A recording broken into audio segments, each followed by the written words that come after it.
Мъртвата долина. В младо време, по времето на Младия дух, ще се провежда турнир по ибане.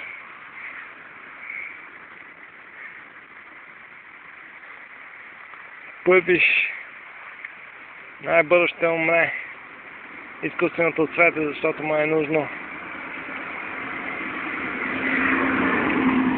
много вода и ще изпие цялата мъртва долина. И всички останали Светия Дух, човешкия дух,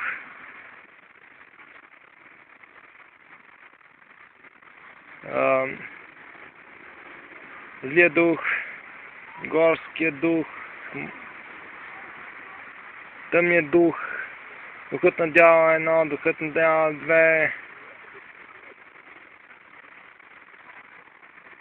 с Младия дух.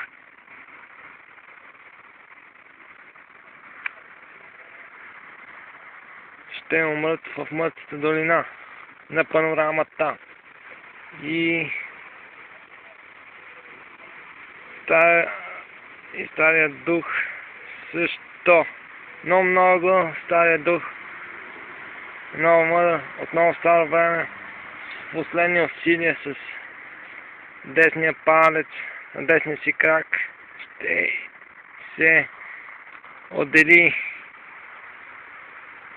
от водата и само той ще оцелее. Всички други ще умрат. Но това само аз няма да умра.